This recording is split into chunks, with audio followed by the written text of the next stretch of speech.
마켓나우 2부 시작합니다. 안녕하십니까, 이해라입니다. 간밤 뉴욕 증시가 사상 최고치를 다시 한번 터치해주는 흐름이 나타났습니다. 우리 시장이 강보합권에서 출발을 해서 상승권에 있기는 하지만 의미 있는 상승일지는 글쎄요, 조금 더 지켜봐야 될 것 같습니다. 오늘 장도 마켓나우 2부가 잘 챙겨드리도록 할게요. 자, 그럼 먼저 10시 구간 시장 상황 짚어보고 오겠습니다. 상승권에서 출발했다고 말씀드렸었잖아요.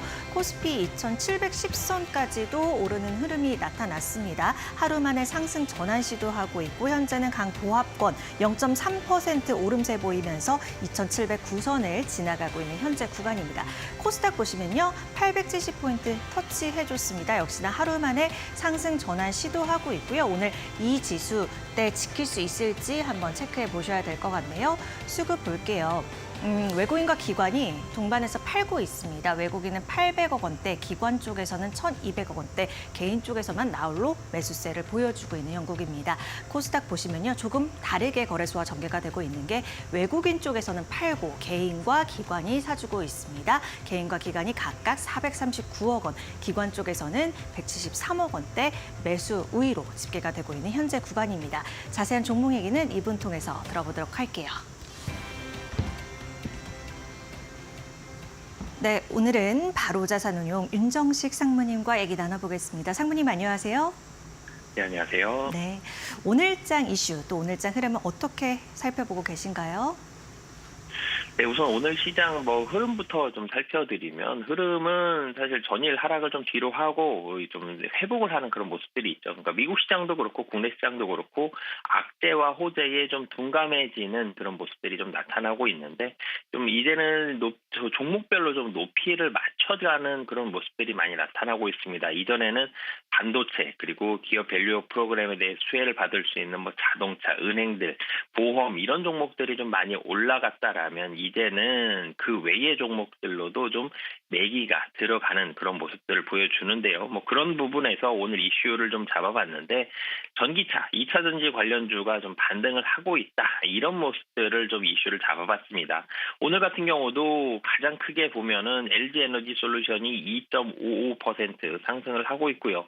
삼성 SDI도 1.27% 상승을 하고 있습니다. 물론 이제 바닥권에서 엄청나게 많이 상승을 한다 이렇게까지는 아니지만 이 차트가 보면 LG에너지솔루션도 그렇고요, 삼성 SDI도 그렇고 바닥권을 어느 정도 형성을 한 이후에 좀 올라가는 그런 모습들을 보여주고 있고 코스닥으로 가보면 에코프로비엠과 이 에코프로 이 종목들도 바닥권을 형성을 하고 여기서 좀 올라가는 이런 모습들이 나오고 있죠. 미국에서도 중국 관련된 전기차 업체들, 2차 전지 업체들은 하락을 했지만 미국 관련된 GM이라든지 포드라든지 이런 종목들은 또 상승을 하는 이런 모습들이 나타났거든요. 미국의 전기차 관련주 반등했고 국내에서도 전기차, 2차 전지 관련된 종목들이 반등을 하고 있다. 최근 들어서 이런 반등하고 있다는 모습들 과연 키노피기에서 끝나는 건지 다른 이슈가 있어서 그런 건지를 좀 살펴보려고 하는데 우선은 이 국내 2차 전지 업계가 1분기와 2분기 모두 다 물량이 증가를 하고 있습니다. 대표적으로 LG 에너지 솔루션 같은 경우 보면 1분기에도 30% 이상 물량 증가가 있었고 4월에도 이 월간 기준으로 해서도 공급량이 50% 이상 증가한 것으로 보이기 때문에 2분기도 그럼 당연히 좀 증가할 것으로 보여지거든요. 3분기까지도 증가할 가능성이 상당히 좀 높다라는 점. 이제는 재고 좀 소진했고요. 재고 상당 부분 소진을 했고 물량이 증가하고 있는 시점이다. 그런데 가격도 좀 싸기 때문에 매수하기에도 부담이 좀 덜 하죠. 그래서 이런 부분들이 복합적으로 겹치면서 오늘 전일도 그렇고요. 최근 들어서 이 2차 전지 그리고 전기차 관련된 종목들이 반등을 하고 있는 그런 상황이다라고 보시면 되겠습니다. 네, 2차 전지의 반등세가 시현되고 있는 10시 구간입니다. 상무님, 제가 한 가지 궁금한 것이요. 미국 쪽에서 이 애플 개발자 회의 진행 중이지 않습니까? AI 관련해서 이제 내용이 공개되기도 했는데 시장은 다소 국내 증시로 돌아와서는 좀 차갑게 반응을 하고 있는 것 같아요. 이거 일시적인 하락으로 보시는지 혹은 좀 지속이 될 가능성이 높다 이렇게 보시는지도 궁금한데요.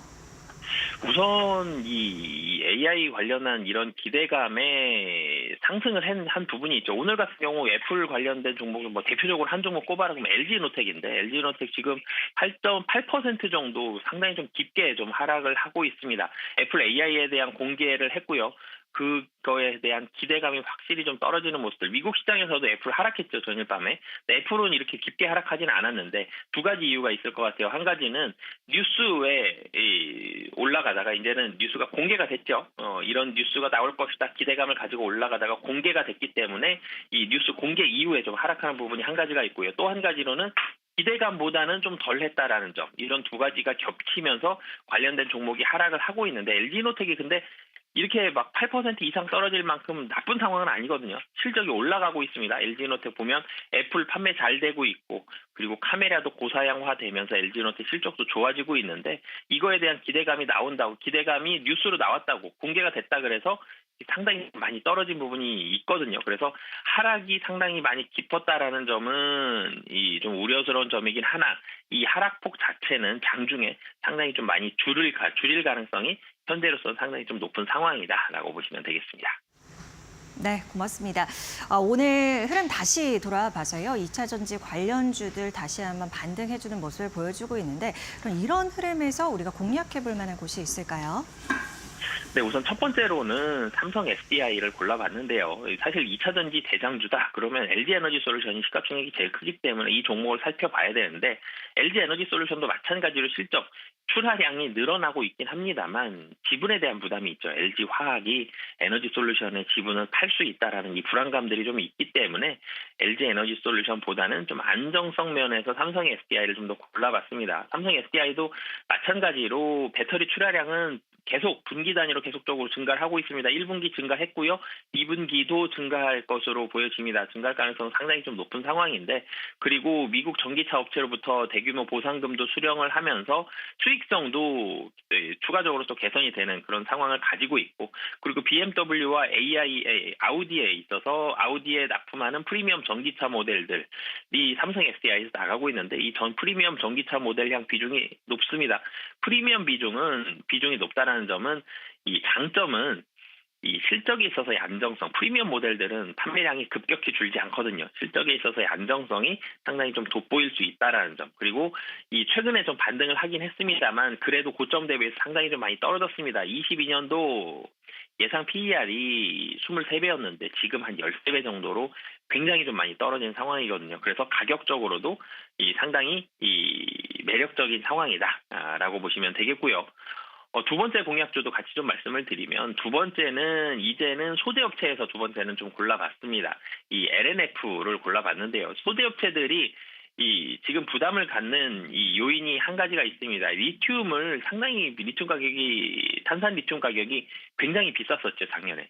비쌌을 때 샀더니 탄산 리튬으로 인해서 이 고가에 매입한 이 탄산 리튬에 대한 원가 부담으로 계속적으로 적자가 나고 있거든요. 이런 부분들이 좀 부담스러워서 LNF 같은 경우도 2분기도 영업 적자가 지속이 될 것으로 보여집니다. 그런데 긍정적인 부분은 출하량은 계속적으로 좀 늘어나고 있거든요. 이 셀업체들 늘어나는 것처럼 소재업체도 늘어나고 있는데 이제 3분기부터는 적자에서 흑자로 좀 돌아설 것으로 보여집니다. 하반기에 대해서도 출하량은 40%대 이상으로 계속적으로 출하량은 증가한다. 그런데 이 고가에 매입했던 탄산 리튬 원가 부담은 상당히 많이 줄어들면서 3분기부터는 흑자로 돌아선다. 그리고 25년도에는 영업이익이 전체적으로는 정상화가 되는 그런 상황을 가지고 있다. 그래서 출하량 계속 늘어나는 것도 긍정적이고요. 적자에서 흑자 돌아서고 25년도 흑자 좀 더 좋아진다라는 포인트로 보시면 되겠습니다. 네, 오늘 삼성 SDI와 LNF 함께 짚어주셨습니다. 상무님 오늘 말씀 고맙습니다. 네, 감사합니다.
네, 거버넌스 관련 이슈들 짚어보는 화요일장의 오만한 인터뷰 시간입니다. 오늘은 한국기업 거버넌스 포럼 이사로 활동 중인 차파트너스 김영균 본부장님과 얘기 나눠보도록 하겠습니다. 안녕하세요. 안녕하십니까. 네, 한 달여 만에 뵙습니다. 오늘도 이런저런 얘기들 좀 해보려고 합니다. 최근에 이제 22대 국회 개원하면서 상법 개정 관련해서도 계속 급물살 좀 올라가고 있는 것 같고, 일단은 그 정부에서 밸류업 최종안 그 내용 나온 이후에 몇몇 기업들이 좀 얘기를 하고 있는 것 같아요. 공시를 하고요. 그 계획들. 이거 어떻게 보셨어요?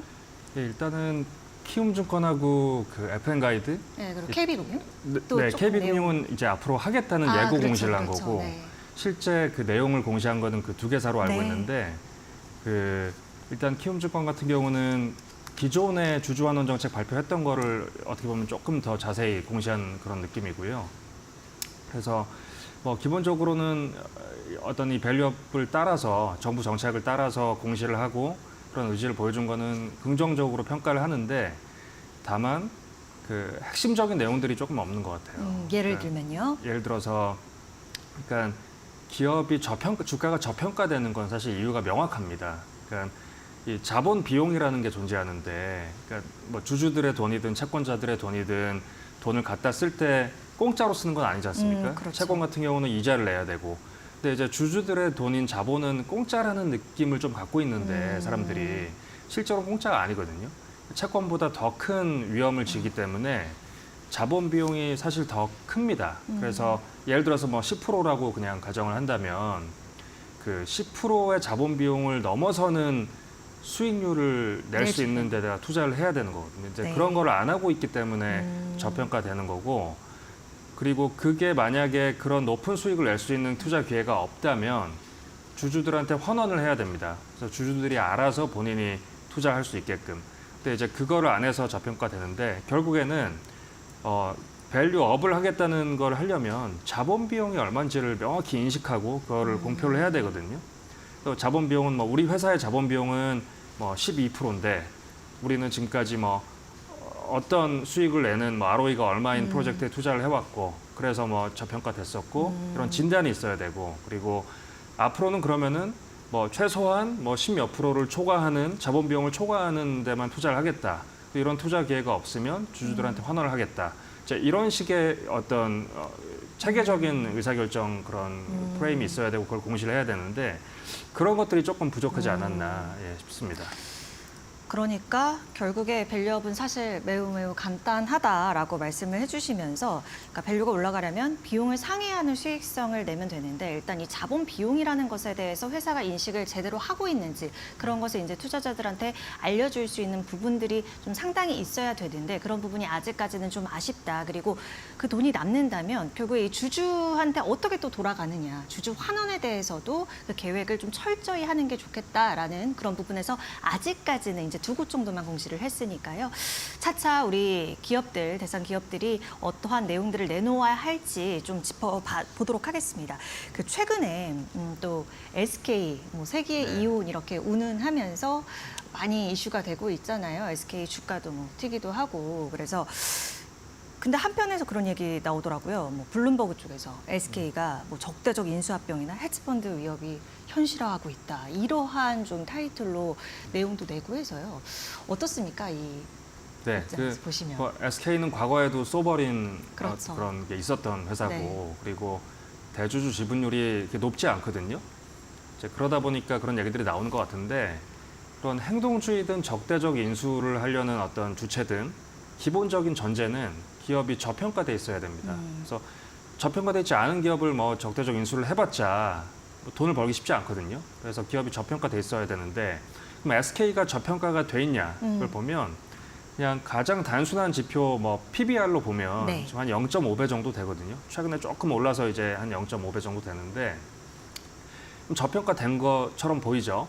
그 뭐 자회사로 들고 있는 이제 손자 회사인 SK 하이닉스 가치도 워낙 큰데 네. 이제 그것도 반영이 제대로 안 돼 있는 것 같고, 근데 이제 문제는 SK 같은 경우는 그동안 너무 공격적으로 투자를 많이 해와가지고 저금리 시대 때 좀 부채가 굉장히 많습니다. 그래서 그런 것들이 앞으로 어떻게 이제 해소를 해 나갈지에 따라서 이 회사의 현재 어떤 그런 자산 가치가 실제 이 회사의 가치를 반영하는지 이런 것들도 잘 따져봐야 되고 예. 이제 저는 뭐 개인적으로는 SK를 이렇게 깊게 분석해 본 적이 없어서 그냥 뭐 원론적인 말씀을 드리는 건데 뭐 그렇게 분석을 한 이후에 뭐 그럼에도 불구하고 저평가돼 있다고 판단한다면 충분히 뭐 어떤 행동주의든 적대적 인수든 뭐 못할 이유는 없는 회사라고 봐요. 근데 뭐 이제 워낙 사실 뭐 이런 대기업들은 시총 규모도 크고 뭐 수조 원을 그냥 한 번에 투자해야 되는데 한 기업에 네. 그런 자금력을 가진 펀드들은 사실 거의 없거든요. 그리고 우리가 흔히 우리나라에 많이 투자하는 그런 대부분의 펀드들은 다 그냥 전 세계 뭐 수만 개의 회사들에 투자하는 소위 롱 온리 뮤추얼 펀드라고 부르는 펀드들이 대부분이에요. 그래서 뭐 이론적으로는 가능하나 실제로 이거를 할 만한 주체가 있을지는 모르겠다. 이게 제 생각입니다. 네. 그 실제로 이제 행동주의 펀드나 적대적 인수 막으려면 가장 쉬운 방법은 주가를 제자리로 올리는 거죠. 올리는 거죠. 네. 네. 그래서 저평가돼 있으면은 주가를 제자리로 올려놓는 게 가장 쉬운 방법이죠. 왜냐하면은 말씀드린 것처럼 주가가 적정 가치에 형성이 돼 있으면 더 이상 수익을 내기 힘들기 네. 때문에 뭐 투자를 할 이유가 없고 그리고 두 번째로는 주가가 올라가기 때문에 이제 투자금이 더 커지죠. 그렇기 때문에 더 어려워지는 거고요. 그래서 경영진들은 항상 본인 회사의 주가를 본인이 경영하는 회사의 주가를 적정 가치로 올려놓으려는 노력을 해야지 본인들의 자리도 그렇죠. 네, 보전을 할 수 있는 겁니다. 네. 그러니까 지금 시장에서 SK 이제 경영제 많은 이제 셈법이 있을 것 같은데 결국엔 기업 가치가 저평가돼 있는지 확인을 했고 진단하고 만약에 그렇다면 기업 가치를 높이는 노력을 하는 게 우선이다라고 말씀을 해주신 것 같아요. 그 프롬에서 또 논평을 하나 최근에 내셨더라고요. 그러니까 SK 쪽에 얘기를 하신 건데 밸류업이 진심이면 25% 자사주 전량 소각 권한다. 이렇게 말씀하신 근거가 있겠죠. 예, 그 시총 3조 이상 되는 네. 우리나라 전체 상장사 중에 SK가 자사주 비율이 제일 높습니다. 네. 전체 주식의 25% 정도를 자사주로 보유하고 있고요. 네. 그래서 어마어마한 규모죠. 그래서 뭐 장내 취득한 자사주도 있고 그 외에 뭐 다른 기업 어떤 구조 재편으로 인해서 그런 결과로 발생한 자사주도 있는데 일단 너무 규모가 커요. 비율도 크고 그래서 이거는 자사주를 갖고 있을 이유가 없습니다. 사실 자사주라는 거는 기본적으로 주주 환원의 수단이기 때문에 자사주 매입은 그렇게 매입된 자사주는 그걸 들고 있다가 뭐 제3자한테 판다든지 뭐 이런 우려들이 상존합니다. 그래서 그게 이제 자사주로 인한 주가 저평가 대표적인 그런 이제 논리거든요. 그러니까 네. 경영진이 그러니까 쉽게 말해서 좀 필요할 때 자기의 백기사 역할을 해줄 수 있는 그런 걸로 이제 쓸 수 있다라는 말씀이신 거잖아요. 네, 과거에 많은 회사들이 그걸 해왔기 그렇죠. 때문에 네. 예, 저희가 그걸 또 이제 걱정을 할 수 있는 거죠. 네. 그 요새 SK 얘기 이제 지주사들 얘기 나와서 그런데 밸류업이랑 이제 동반해서 뭐 지주사들 주가 이제 저평가 막 해소할 수 있을까? 그 밸류업 기대감 미치면서 그런 얘기 계속 나왔잖아요. 예. 그래서 강제성이 없어서 오히려 현금이 넉넉하면서 정책 민감한 지주사들이 좀 반응을 할 것이다. 이렇게 보는 시선도 있던데 본부장님은 어떻게 생각하세요? 뭐 그럴 수도 있고요.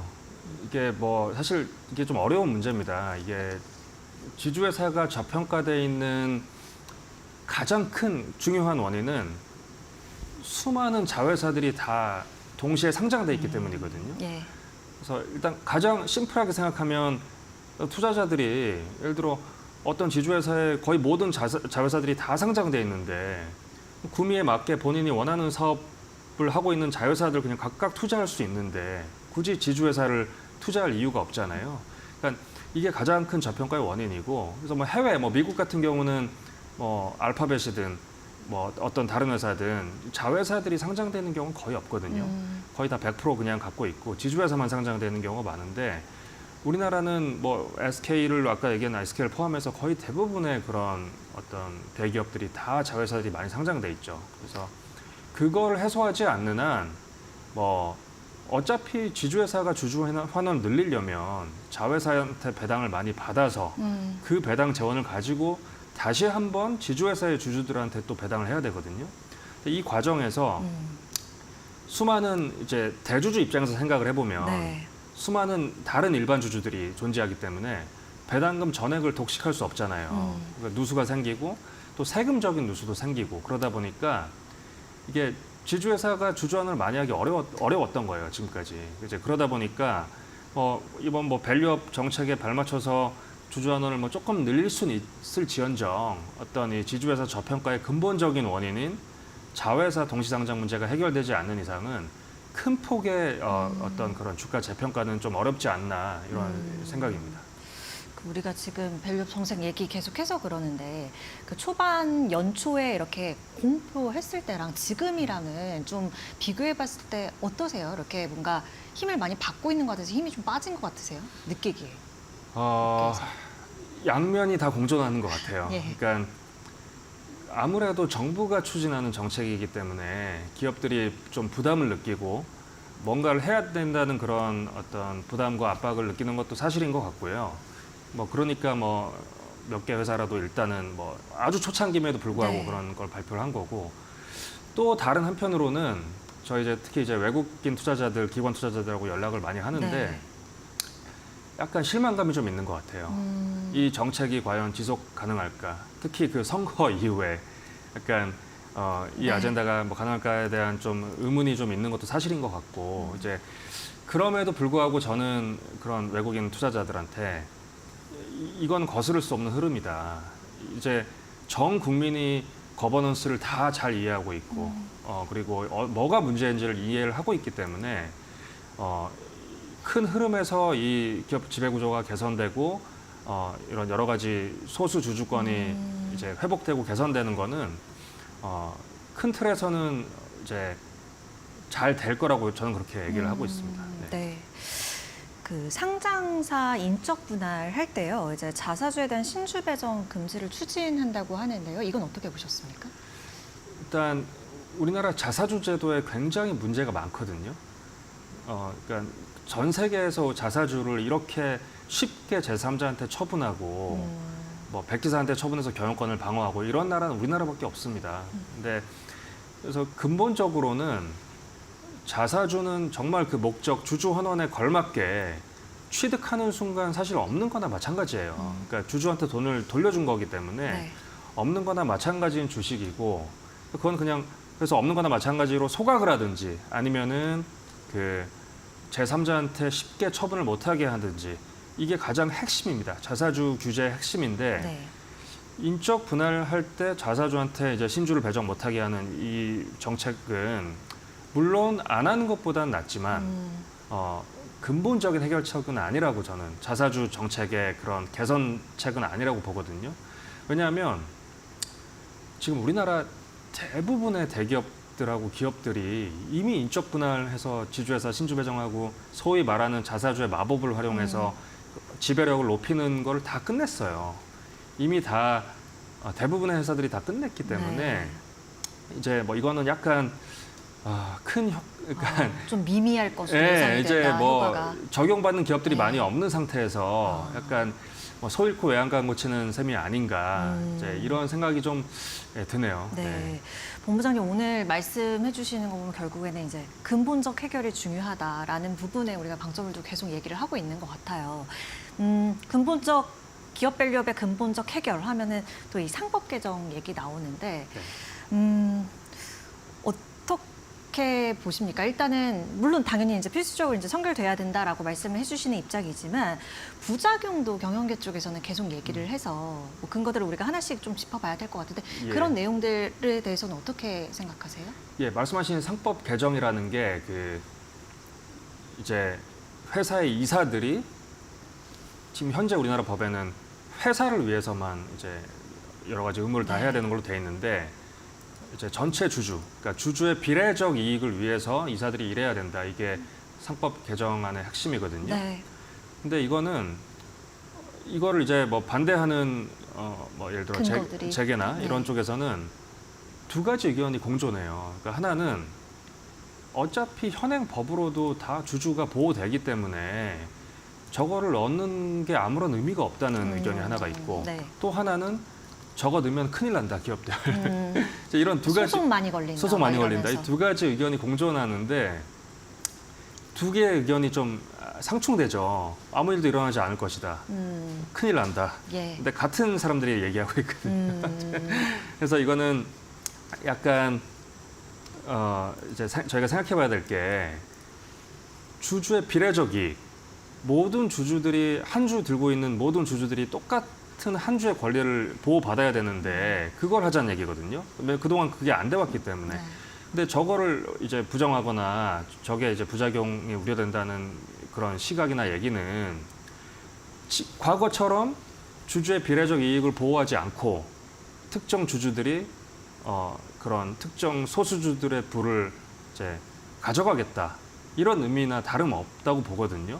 그래서 조금 저런 얘기를 그렇게 좀 쉽게 해도 되는 건가라는 생각도 좀 들고요. 왜냐하면 자본주의의 대원칙은 모든 주주들의 한 주의 가치는 똑같아야 된다는 게 대원칙이기 때문에 어떻게 보면 저의 3법 개정은 자본주의 똑바로 하자는 얘기입니다. 네. 그래서 자본주의 똑바로 하자는 거를 우리는 뭐 우려된다는 거는 자본주의 하지 말자는 얘기나 마찬가지라고 저는 생각을 해요. 그래서 예를 들어 뭐 소송 이런 것들도 너무 과도한 우려가 아닌가 생각해요. 왜냐하면 과거에도 어떤 집단소송법이라든지 이런 법이 개정될 때 소송에 대한 우려 이게 사실 이 법은 만들면 안 된다는 반대 가장 큰 논리였거든요. 근데 실제로 그 법 개정된 이후에 몇 년 동안 실제 이루어진 소송은 거의 없었어요. 그러니까 이것도 사실 이 주주의 비례적 이익의 핵심은 뭐냐면 이해상충 관계가 생길 때, 그러니까 어떤 이사 전체 주주와 대주주, 지배주주 간에 이해상충 관계가 생길 때 그걸 하지 말라는 거예요. 그러니까 그렇기 때문에 회사가 잘 되고 안 되고, 그러니까 회사가 뭐 소송이 걸리는 게 아니라 그런 잘못된 행위를 했을 때 결국에는 이사가 책임을 지는 거기 때문에 어떤 이 특정 지배주주와 회사를 동일시하는 시각이 아닌가라는 생각이 좀 듭니다. 다른 거거든요. 회사는 존재하는 것이고, 네, 뭐 특정 지배주주는 그리고 특정 지배주주가 선임한 이사, 뭐 그게 본인이 됐든 제3자가 됐든 그 이사는 회사와 전체 주주를 위해서 일해야 된다는 건 상식적으로 당연한 얘기인데 뭐 이해상충 관계 거래가 있을 때 그거를 본인한테만 유리한 거래를 하게 되면 책임을 지라는 건데 그거를 안 하겠다는 거는 좀 상식과 맞지 않고 그리고 회사랑은 전혀 무관한 거죠. 회사 전체의 가치와는. 그렇게 생각합니다. 네. 이 투자자 여러분들이 내가 가진 종목들이 하루 오르고 내리고 이것도 물론 당연히 중요한 일입니다만 결국에는 이 건강한 시장에서 이것을 이끌어가는 것들이 어떻게 잘 만들어지느냐, 어떻게 정비가 되느냐가 결국에는 건강한 토양을 만드는 것이 결국 내 종목도 좋아지고 우리 기업들 잘 이렇게 나아가는 방법이거든요. 오늘 그런 부분에서 의미들 다시 한번 짚어볼 수 있는 시간이었습니다. 김영균 본부장님과 함께했습니다. 오늘 말씀 고맙습니다. 네, 감사합니다.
네, 오늘 인사이트 시간은 마케딘 권수연 센터장과 함께하도록 하겠습니다. 안녕하십니까? 네, 안녕하세요. 네, 오늘은 코넥스 시장 얘기를 준비해 주셨다고 해요. 네. 코스피, 코스닥, 코넥스 이렇게 있는데 그렇죠. 요새는 이 코넥스 시장이 거의 유명무실한 그렇죠. 상태라면서요. 요새 코넥스 얘기하는 사람 뭐 옛날에도 많지는 않았는데 요즘은 더 없어진 것 같습니다. 일단 네. 뭐 설명을 좀 드리면 코스피는 이제 세 개 시장 중에 가장 형님 시장인 거죠.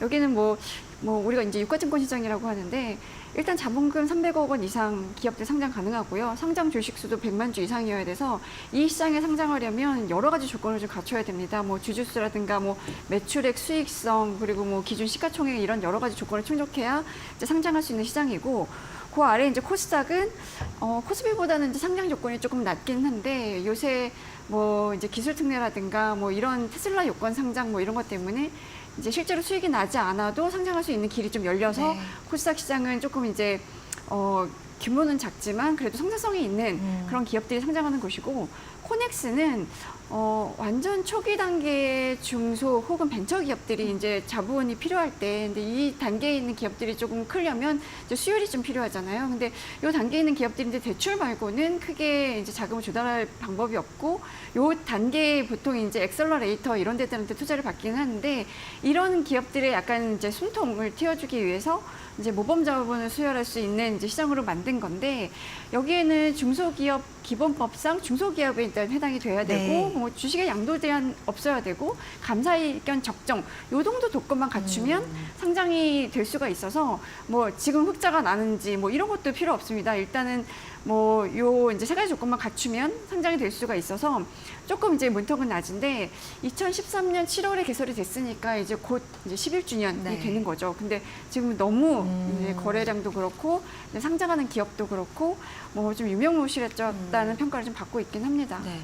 일단 코스피, 코스닥, 코덱스 요 시장에 이제 편입될 수 있는 들어갈 수 있는 기업들 기준에 대해서 네네. 좀 짚어주셨고 그러면 조금 더 자세히요. 코넥스 상황이 어떤데요? 일단 이제 시장이 활기가 돌려면 신규로 이제 들어오는 기업들이 많아야 되는데 올 들어서 코넥스에 신규로 상장한 기업이 세븐브로이 맥주 여기 수제 맥주 하는 예. 데인데 거기 한 곳이었어요. 아, 여기 예. 작년에 이제 신청을 해서 올해 이제 상장이 된 곳인데 이제 지난해 같은 기간 놓고 보면 지난해 같은 기간에는 5곳이 상장했는데 올해는 지금 이제 한 곳밖에 없고 어제 그 게임 소프트 업체인데요. 팡스카이가 신규 상장 신청서를 접수하기는 했는데 그래도 이게 이제 연도별로 쭉 보면 네. 코넥스 시장 처음에 개설했을 때 21개 기업 상장하면서 시작을 했거든요. 그게 이제 뭐 2016년에는 50개 기업이 이제 신규 상장하기도 했었고 2019년에는 17개 기업 그리고 뭐 2020년에 뭐 12개 기업 뭐 이랬었는데 코로나 기간이었던 2021년에는 뭐 7건까지 줄어들긴 했었고 작년에 그래도 한 14개 정도 기업이 상장했는데 올해 이제 한 군데가 상장을 했으니까 이 정도 추세라면 이제 상반기 거의 다 지났잖아요. 그렇죠. 하반기 얼마나 많을까? 뭐 별로 없을 것 같은데 이런 생각을 하면 이 시장은 확실히 이제 신규 상장 기업만 보면 좀 많이 풀이 죽었다라고 볼 수가 있고요. 또 이제 거래대금도 보면 어제까지 이제 올 들어서 일평균 거래대금을 좀 보니까 22억 3천만 원 정도였는데 이게 2020년에는 51억 원을 넘었었어요. 그리고 2021년에는 74억 원까지도 늘었었는데 2022년 이후에 이제 30억 원 밑으로 떨어진 다음에는 이제 20억 원대 초반을 유지하고 있는 상황인데 올 들어서 코스닥의 일평 거래대금이 10조 원은 넘거든요. 그러니까 비교해봐도 이제 체급 차이가 좀 느껴지는 거고 코넥스 시장에 이제 기업들이 상장하는 가장 큰 이유가 코스닥으로의 이전 상장이에요. 그러니까 여기서 잘 커서 코스닥으로 이제 이전할 때 그냥 직상장하는 것보다는 코넥스를 거쳐가는 게 조금 수월하다라는 평가라서 그 이전 상장을 기대하고 이제 코넥스에 입성하는 경우들이 많았는데 이 이전 상장 건수도 굉장히 많이 줄었어요. 이게 2014년에는 6건이었고 2021년에도 뭐 10건 정도 됐었고 2022년에도 5건 정도 됐었는데 지난해 한 7건 정도였고 올 들어서는 한 건도 없어요. 근데 네. 다행히도 한중 NCS라는 곳이 지금 이제 이전 상장 위해서 뭐 이제 IR도 하고 뭐 수혜 측도 진행 중이고 막 이런데 이달 24일에 코스닥에 상장할 예정이거든요. 그러니까 올해 이 이전 상장도 이제 상반기 거의 다 지났는데 한 건 정도인 거니까 이것도 조금 아쉬운 성적이고 이전 상장이 아니라 아예 상장 폐지하는 기업들도 좀 늘고 있는데 2021년에 5건이었고 2022년에 7건이었고 작년에 10건 그러니까 이제 나 이제 코넥스에서 거래 안 할래. 그리고 이제 빠지는 기업들이 늘어나고 있는 거죠.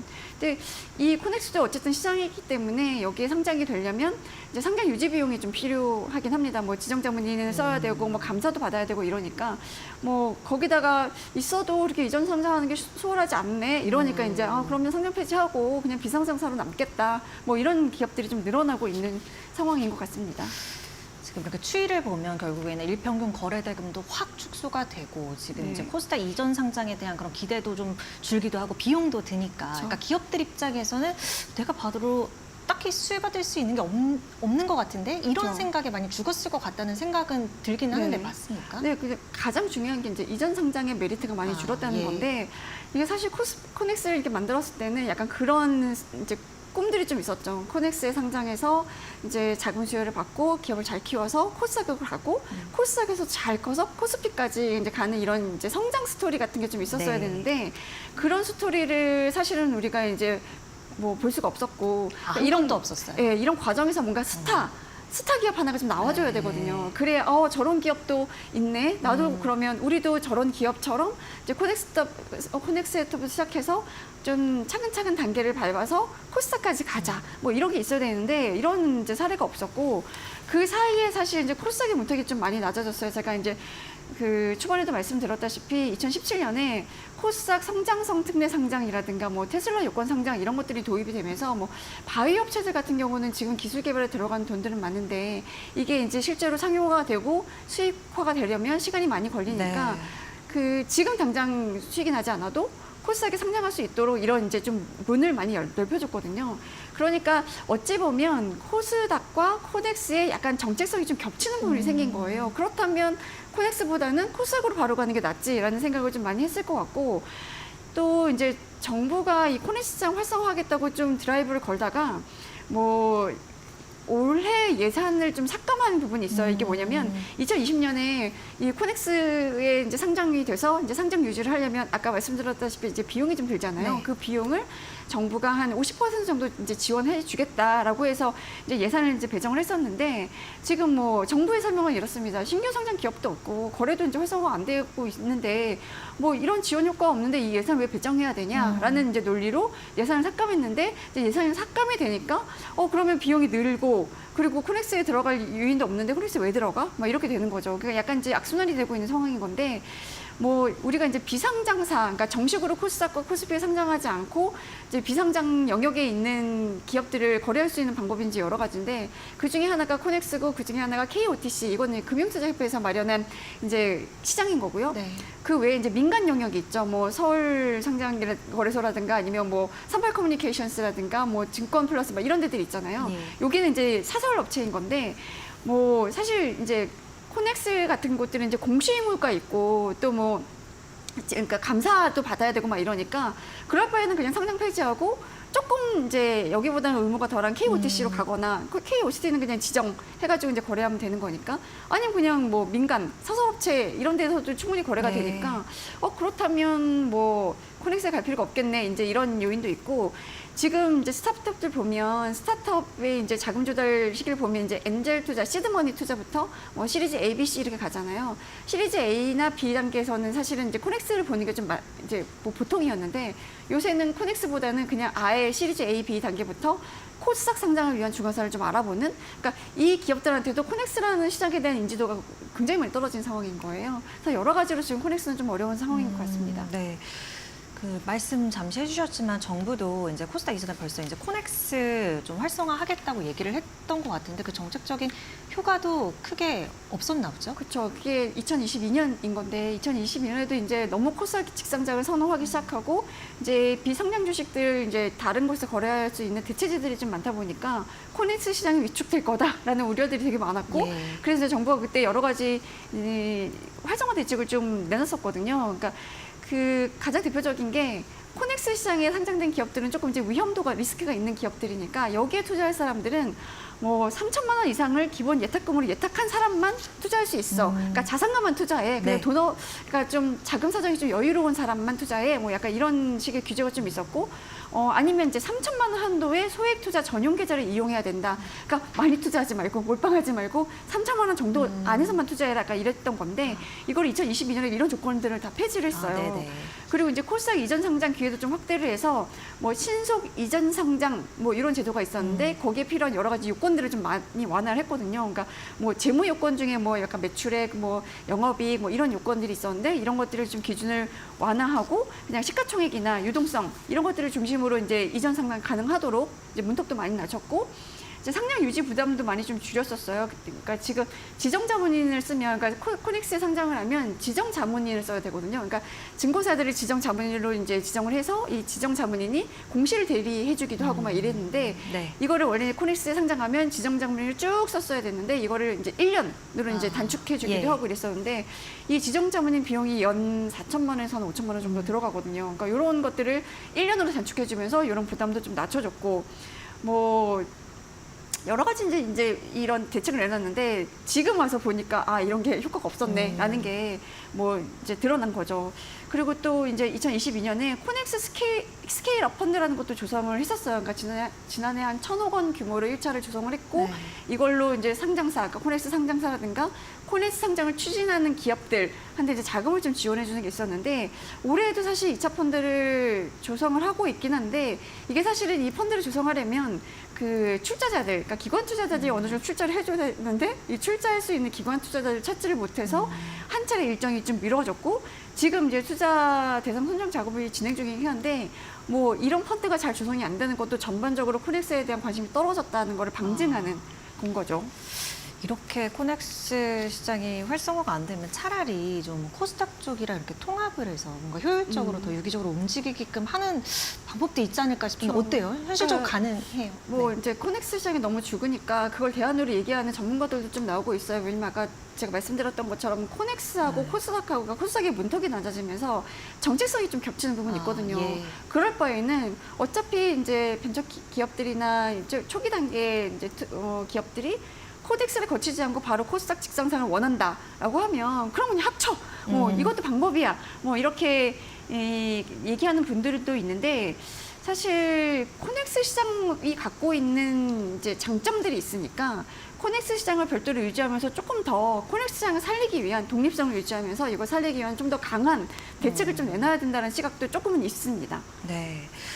그 초기 벤처기업이나 이제 중소기업에 많이 투자하는 그러면 엑셀러레이터들 입장은 어떻습니까? 그러니까 엑셀러레이터들이 대부분 이제 코넥스 시장을 좀 유지하는 게 좋겠다. 유지하면서 이제 여기에 활기를 좀 불어넣을 수 있는 강력한 대책을 좀 내놔달라고 주문하는 편인데 엑셀러레이터들이 초기 벤처기업들이 투자하면 보통 이제 5년에서 10년 보고 투자하거든요. 그러니까 5년에서 10년 정도 사이에 이제 펀드를 엑싯을 해야 그 자금으로 새로운 초기 스타트업에 투자를 해서 네. 얘네들이 키우고 그런 게 이제 선순환이 되는 건데 그러려면 기존에 투자했던 데에서 엑싯이 굉장히 원활하게 이루어져야 되는 거거든요. 그 엑싯을 할 수 있는 수단 중에 하나가 이렇게 이제 상장, 뭐 이제 어쨌든 이제 뭐 코넥스든 코스닥이든 상장해서 이제 구주 매출을 하는 방법이 하나가 있고 하나는 이제 M&A인 건데 네네. 우리나라는 사실 이제 M&A 시장은 많이 이제 활성화가 안 돼 있는 상황이라서 특히나 이렇게 작은 기업들 같은 경우에는 M&A보다는 그냥 지분 투자로 들어오는 경우들이 많으니까 그런 면에서 보면 이제 코스닥을 좀 아까 코넥스를 살려서 여기에서 뭔가 이제 원활하게 기업들이 여기 상장을 하고 거기서 이제 엑싯을 할 수 있는 뭐 이런 이제 방법을 좀 얘기를 하는데 네. 엑셀러레이터 입장에서는 지금 코스닥을 들고 들어갈 수 있는 경쟁도 너무 치열해지는 거예요. 그러니까 벤처 캐피탈들이 이런 시리즈 A나 B 단계에 이제 투자하는 데들이 좀 많아지니까 벤처 캐피탈하고도 좀 경쟁을 해야 되고 코스닥이 문턱이 낮아졌다고는 하지만 최근에 뭐 파도 사태가 나고 이러면서 심사가 좀 까다로워진 것도 있거든요. 그러니까 문턱은 낮아졌지만 심사가 까다로워졌으니 그래도 덜한 코넥스는 좀 살려두는 게 낫지 않겠냐라는 얘기를 좀 하고 있는데 뭐 더 강한 대책이라고 하면 이제 유동성을 공급해 주는 거죠. 이게 실제로 이제 상장을 했을 때 거래가 되게 많이 되고 그래서 여기서 이제 좀 뭐 주가도 올라가고 그래서 수익도 느리는 투자자들이 좀 많아져야 되는데 지금 보면 하루에 한 주도 거래 안 되는 종목들이 꽤 있어요. 그러니까 그러려면 이제 유동성을 좀 공급해주고 거래를 좀 활성화하는 그런 대책이 좀 필요하지 않을까 싶은데 거래소도 그 부분에 대해서는 좀 고민을 하고 있는 것 같긴 합니다. 네.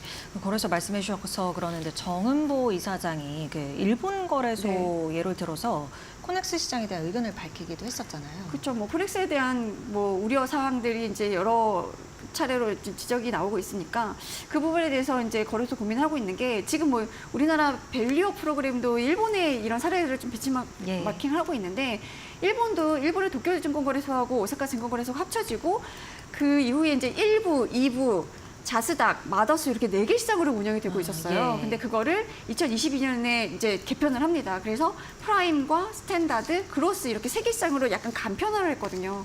그래서 그때는 이제 뭐 여러 가지 조건에 따라서 기존에 1부, 2부 이렇게 나눠져 있던 네. 종목들을 뭐 기준에 따라서 뭐 너는 프라임 가, 너는 뭐 너 스탠다드 가, 너는 그로스 가 뭐 이렇게 이제 구분을 하게 했었는데 지금 기준으로는 이제 프라임 시장이 시가총액 100억 엔 이상인 대기업이고 스탠다드는 시총 10억 엔 이상 중견기업 그리고 그로스 같은 경우에는 시총 5억 엔 이상의 이제 중소벤처기업인 건데 네. 그 그로스 같은 경우가 이제 지금 이제 코스닥과 코넥스가 약간 겹치는 그 부분 그런 이제 정체성을 이제 일본의 그로스 시장이 갖고 있는 거예요. 근데 그로스는 어쨌든 간에 성장 잠재력이 큰 기업 중에서 상대적으로 위험도가 높은 기업이 이제 상장할 수 있는 시장인 거고 보통 이제 시리즈 A, B 단계들이 이제 그로스 시장이 상장을 하거든요. 근데 이 그로스 시장의 특징이 유동성이 굉장히 풍부하다고 하더라고요. 그러니까 유동성이 뒷받침이 되니까 여기서 기업들이 빠르게 이제 자금 조달을 해서 그 자금으로 투자하고 성장하고 몸집을 키워서 이제 스탠다드로 가기도 하고 여기서 프라임으로 가기도 하는데 지금 이 프라임으로 간 사례가 좀 나왔어요. 그러니까 2022년에 그로스 시장에 상장했던 애니컬러라는 기업인데 여기가 뭐 버추얼 아이돌 엔터테인먼트 기업이라고 하더라고요. 근데 상장 1년 만에 이제 프라임 이 시장으로 퀀텀 점프를 한 거예요. 그러니까 이런 일본 사례, 그러니까 이렇게 뭔가 스타 기업이 나오면 저런 기업이 나오네? 우리도 저런 기업을 롤모델로 한번 해보자. 약간 이런 이제 분위기가 조성이 될 거잖아요. 네. 그러니까 우리도 이렇게 코넥스 시장, 코스닥 시장, 뭐 이제 코스피 시장 이렇게 3개 시장이 있으니까 코넥스 시장을 약간 이제 유동성을 좀 많이 공급해서 이런 퀀텀 점프할 수 있는 사례가 나오고 스타 기업이 나오면 여기도 조금 이제 활기가 돌지 않을까 하는 기대를 좀 해봅니다. 네. 한 번쯤은 다뤄보고 싶었는데 오늘 코넥스 시장에 대해서 권소연 센터장과 깊이 있게 얘기 나눠봤습니다. 오늘 말씀 고맙습니다. 네, 감사합니다.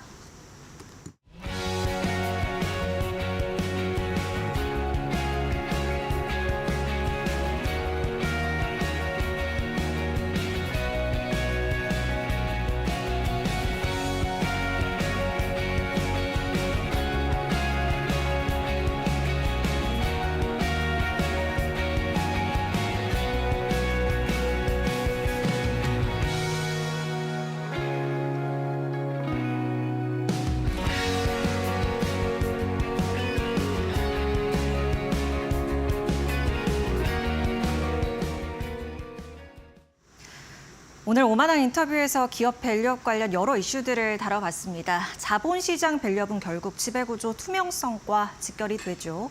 기업이 지배구조 개선됐다고 백날 아우성을 쳐봤자 근거가 없다면 신뢰를 쌓는데 더 많은 시간이 소요돼 결국 우리가 소망하는 건강한 밸류업은 더 늦춰질 수밖에 없습니다. 기업 입장에서 이 지배구조 투명성을 명명백백하게 자랑할 수 있는 게 바로 제도적 장비입니다. 기업들이 과거의 악업에 대해서 우리가 지금 더 이상 예전처럼 그런 회사가 아니야. 경영주 결정이 직 반영되는 거수기 이사회도 아니고 일반 주주에게도 매우 충실한 회사야. 이렇게 토로하고 싶을 거잖아요. 그럼 이것을 증명하는 건 구두 약속이 아니라 제도가 오히려 좋은 수단이 될 수 있는 거죠. 기업 밸류업의 최대 화두이기도 한 상법 개정을 두고 의견이 분분한데요. 이 상법 개정이 필요 없을 정도로 회사가 이렇게 클린해졌다면 무엇이 문제라서 현재처럼 그렇게 반대의 목소리를 내나 싶기도 합니다. 자, 이렇게 오늘 1시간 동안 짚어봤습니다. 오늘 장도 저희 이데일리 TV와 함께 하시길 바랍니다. 저는 내일 이 시간에 다시 인사드리도록 하겠습니다. 함께해 주신 여러분 고맙습니다.